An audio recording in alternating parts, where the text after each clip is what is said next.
Hi all to this lecture of light in which we are going to study about a refraction and refractive index. अभी तक के जो भी lectures हमारे already हो चुके हैं उन सारे lectures में we were talking only about the reflection वाला part, but now from this lecture onwards we are going to concentrate on the refraction वाला part.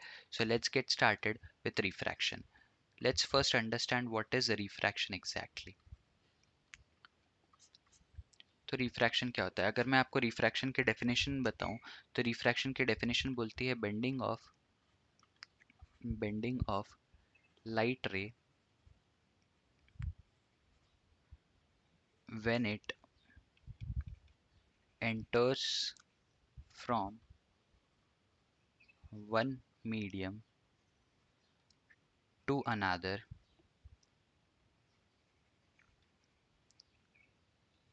is called refraction.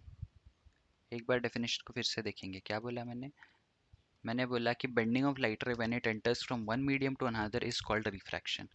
तो जब भी लाइट रे एक मीडियम से आ रही होगी और वो किसी इंटरफेस पे आके अब सेकंड मीडियम में एंटर करेगी तो उस ट्रांजिशन के बीच में, उस मीडियम ट्रांजिशन के बीच में light ray is going to bend from its original direction और उस फिनोमेना को ही हम रिफ्रैक्शन बोलते हैं. So let us try to understand this with a glass slab वाला एग्जांपल. जहाँ पर मैं अपने पास में क्या ले रहा हूँ, मैं लेता हूँ एक ग्लास स्लैब. सही है, ये मेरे पास एक ग्लास स्लैब हो गया. ऑफ कोर्स ये ग्लास स्लैब है तो इसके अंदर का पूरा मीडियम क्या है, ग्लास है. और इसके बाहर का जो पूरा मीडियम है, पूरा बाहर, दैट इज एयर. सही है. Now let us consider a light रे that is coming and entering into glass. एक लाइट रे जो एयर से आ रही है और ग्लास में एंटर कर रही है. यहाँ पर जिस पॉइंट पर लाइट इंसिडेंट होगी वहां पर मैं एक नॉर्मल ड्रॉ कर लूंगा. सही है. अच्छा, अब इस चीज को ध्यान से देखेंगे. लाइट रे जिस पाथ से आ रही थी तो लाइट रे को एक्चुअली तो चलना चाहिए था सेम पाथ में. लाइट रे को तो एक्चुअली चलना चाहिए था सेम पाथ में, लेकिन सिंस यहाँ पे वो एयर से ग्लास में जा रही है, so there is a change of medium. And because of this change of medium what is happening is light ray is going to change its direction and it is going to deviate from its original direction. ध्यान से समझना इस बात को. I said कि जब भी light रे एक मीडियम से दूसरे मीडियम में आ रही है, जैसे यहाँ पर एयर से ग्लास में आ रही है, तो because of this transition in medium light रे ने अपना ओरिजिनल पाथ छोड़ दिया और वो बेंड हो गई towards the normal. Towards the normal क्यों बेंड हुई है इस बारे में भी बात करेंगे, लेकिन थोड़ा सा एक बार और इसको थोड़ा आगे डिस्कस कर लेते हैं फिर समझते हैं. अब ये सेकंड सरफेस के ऊपर इंसिडेंट हुई. जिस सेकंड सरफेस पे इंसिडेंट हुई उस पॉइंट पे मैं फिर से एक नॉर्मल ड्रॉ कर सकता हूँ. सही है. अब लाइट रे जिस पाथ से जा रही थी उस हिसाब से अगर उसी पाथ में कंटिन्यू करती तो इस तरीके से जानी चाहिए थी, लेकिन इस तरीके से ना जाते हुए ये इस तरीके से चली जाती है. अब वापस से बेंडिंग हुई, लेकिन इस बार उल्टी, इस बार अवे फ्रॉम नॉर्मल हुई. तो अगर आप इसको क्लोजली ऑब्जर्व करोगे तो ये जो था मेरा वाइट वाला, that was my actual original path of light रे. और ऑरेंज वाला जो है ये मेरा अभी इस सिचुएशन में आया हुआ पाथ है. तो बेसिकली लाइट रे अगर यहाँ पे ग्लास स्लैब होता ही नहीं तो वाइट वाले पाथ से ट्रैवल करती, लेकिन जस्ट बिकॉज मैंने एक ग्लास स्लैब बीच में इंसर्ट कर दिया, वाइट लाइट जो है उसने दो बार अपना पाथ चेंज किया. और दो बार पाथ चेंज करने के बाद अब अल्टीमेटली वो पैरेलल हो गई हमारे ओरिजिनल रे के डायरेक्शन से. तो if you look at it you will just see that these two lines are parallel to each other. और ये जो पैरेलल शिफ्ट हुआ इसको हम क्या बोलते हैं, इसको हम बोलते हैं लैटरल डिस्प्लेसमेंट. क्या बोलते हैं इसको, लैटरल डिस्प्लेसमेंट. मतलब लाइट रे अपने ओरिजिनल पाथ से डिस्प्लेस हो गई है लैटरली बाय सर्टेन डिस्टेंस. सही है. अब इस पूरे फिनोमेना को समझने का ट्राई करते हैं. सबसे पहली चीज, एयर और ग्लास, इन दोनों में अगर आप कंपेयर करोगे तो आपको पता है ऑफ कोर्स कि air is a rarer medium. Right, air is a rarer medium, मतलब जिसके पार्टिकल्स काफ़ी दूर दूर रहेंगे. और glass is a denser medium. तो ऑफ कोर्स अगर मेरी velocity in air V A है और अगर मेरी velocity of light in glass we जी है तो मेरी वी ए की वैल्यू वी जी से बड़ी होगी, क्योंकि एयर में लाइट को ट्रैवल करना काफ़ी आसान है, वहीं पे ग्लास के थ्रू ट्रैवल करने में थोड़ी तकलीफ होगी.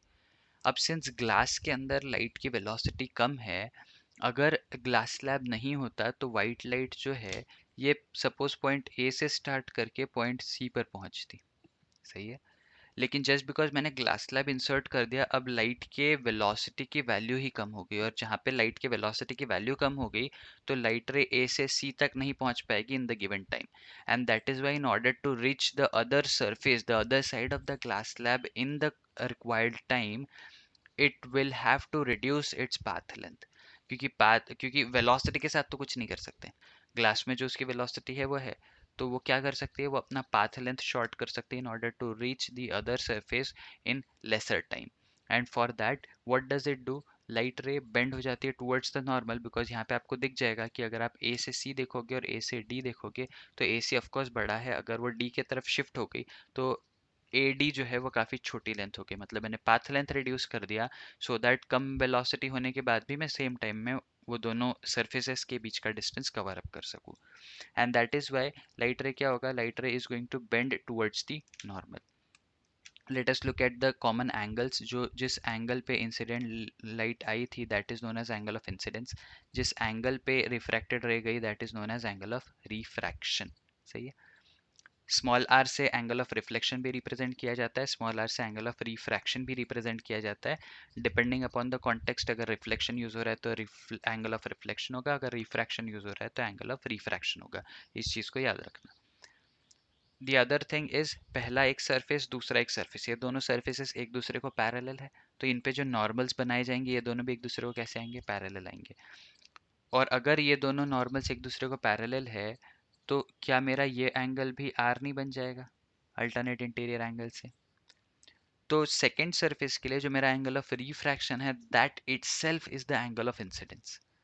अब इसमें क्या होगा, वापस से ग्लास से जब एयर में जा रही है लाइट रे तो ग्लास में उसकी वेलोसिटी कम है, एयर में उसकी वेलोसिटी ज़्यादा है, तो it can again get back to its original angle जिस एंगल पे वो आई थी, एंड दैट इज वाई अब यहाँ पर जो एक पूरा एक नया एंगल बनेगा that is known as angle of emergence, that is known as angle of emergence, किस एंगल पे लाइट रे इमर्ज आउट हुई है out of that particular glass slab. The very important thing to observe over here is कि original path से light ray जितने angle से shift हुई थी टूवर्ड्स द नॉर्मल, उसको मैं एंगल डो से रिप्रेजेंट कर रहा हूँ, उतने ही एंगल पे अब ये away from the normal bend होगी, और दिस इज द रीजन कि जितने एंगल पे टर्न हुई थी अंदर साइड उतने ही एंगल पे टर्न हो गई बाहर साइड, और इसीलिए आपको जो दो पाथ्स दिख रहे हैं लाइट के, एक इनिशियल पाथ और एक फाइनल पाथ, ये दोनों एक दूसरे को कैसे दिख रहे हैं, पैरेलल दिख रहे हैं। सही बात है।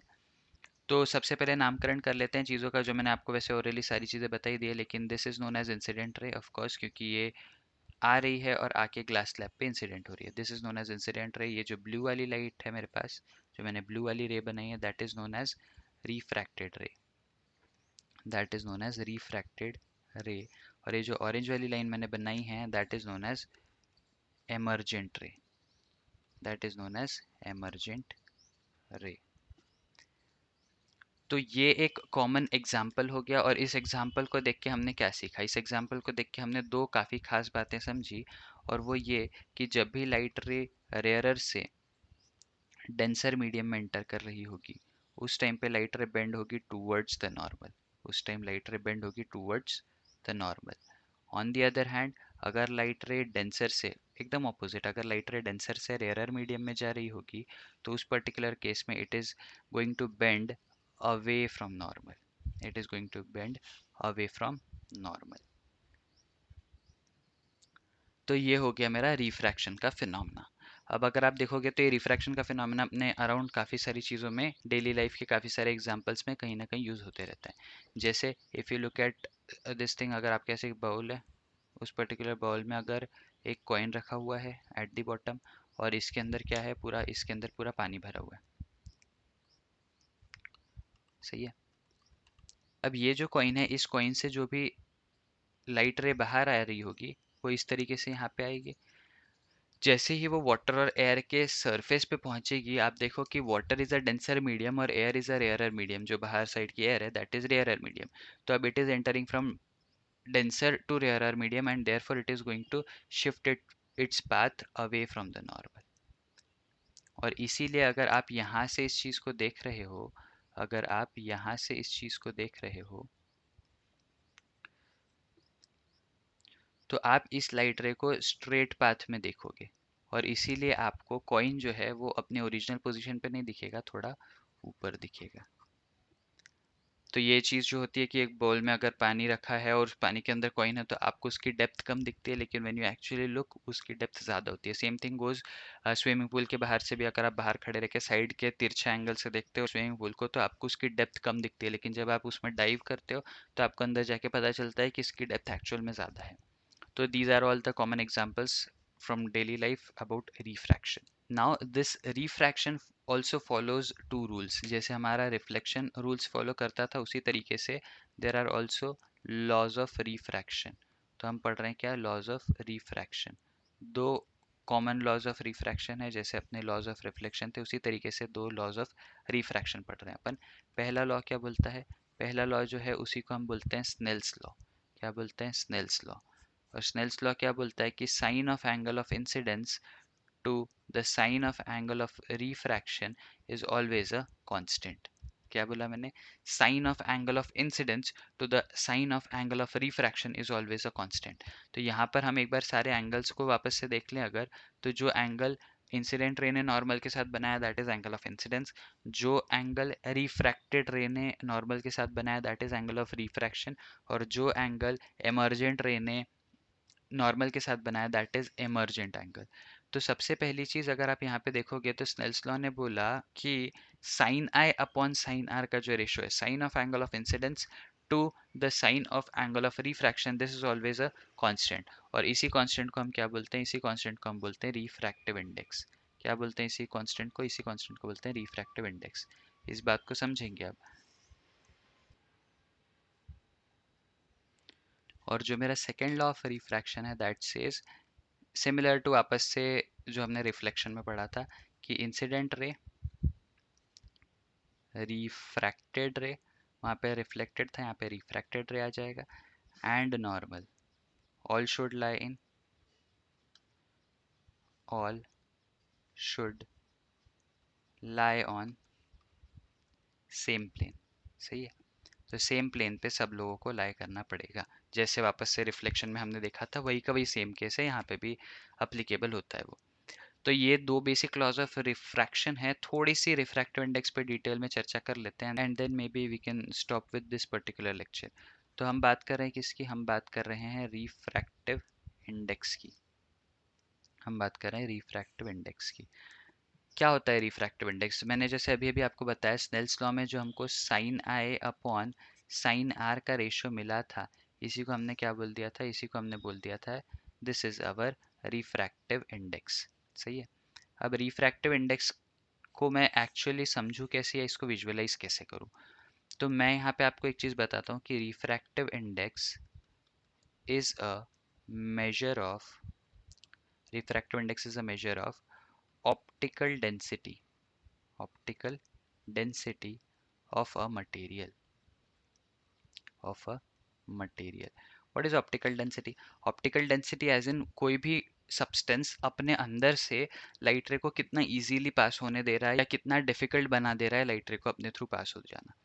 जैसे अगर किसी भी मीडियम की ऑप्टिकल डेंसिटी ज़्यादा है तो वहाँ से लाइट रे को ट्रैवल करना मुश्किल हो जाएगा। अगर किसी भी सब्सटेंस की ऑप्टिकल डेंसिटी कम है तो उसमें से लाइट इजीली पास हो जाएगी। सही है। तो उसी तरीके से जब आप कोई भी दो पेयर ऑफ मीडिया लेते हो, एक मीडियम और सेकंड मीडियम, मीडियम वन और मीडियम टू, तो इन दोनों मीडियम में से एक मीडियम जिसका रिफ्रैक्टिव इंडेक्स कम है या जिसकी ऑप्टिकल डेंसिटी कम है उसको आप रेयरर मीडियम बोलते हो, और जिस मीडियम की ऑप्टिकल डेंसिटी ज़्यादा है उसको आप डेंसर मीडियम बोलते हो। सही है। Now this also there is also this one thing जो आपको समझना पड़ेगा कि sine i upon sine r का रेशियो एक कांस्टेंट है। This is always for a given pair of media, this is always for a given pair of media. सही है। तो हर जैसे जैसे दो में से कोई भी एक मीडियम चेंज होते जाएगा आपके रिफ्रैक्टिव इंडेक्स की वैल्यू चेंज होती चली जाएगी। सही है।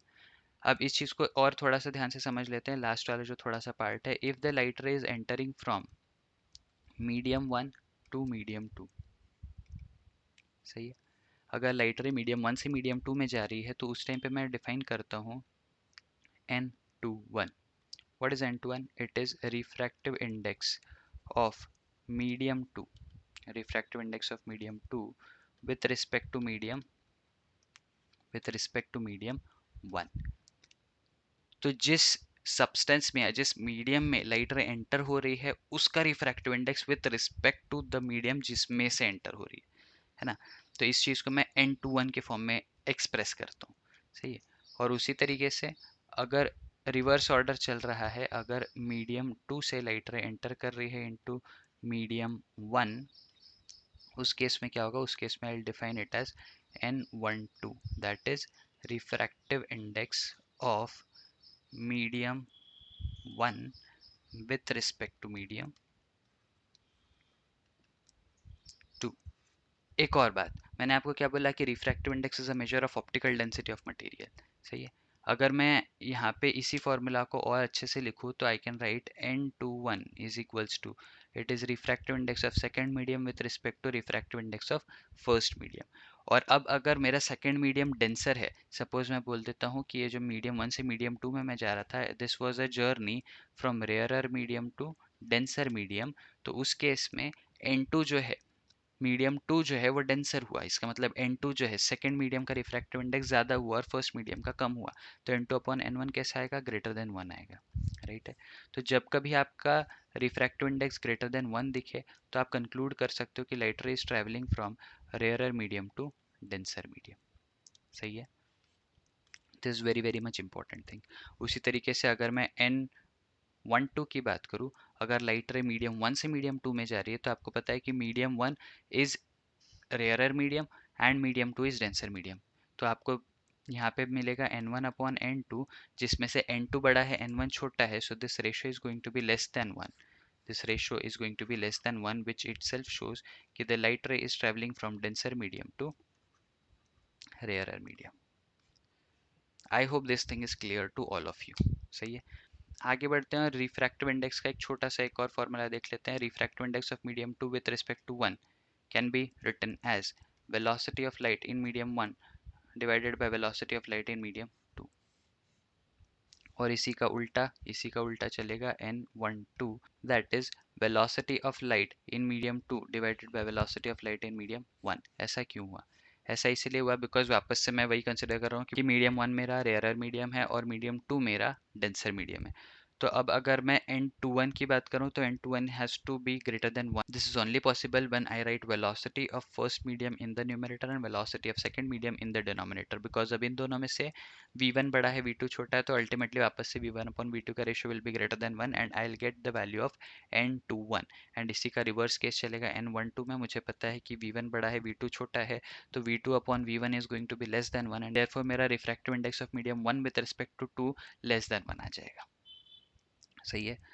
So these are all things that I had to discuss in this particular lecture about refraction and refractive index. I hope every one of you must have understood this. I'll see you again. Till then, please like the video, share it with all your friends who may need it, and subscribe to the channel in order to get the updates of my latest uploads. Bye.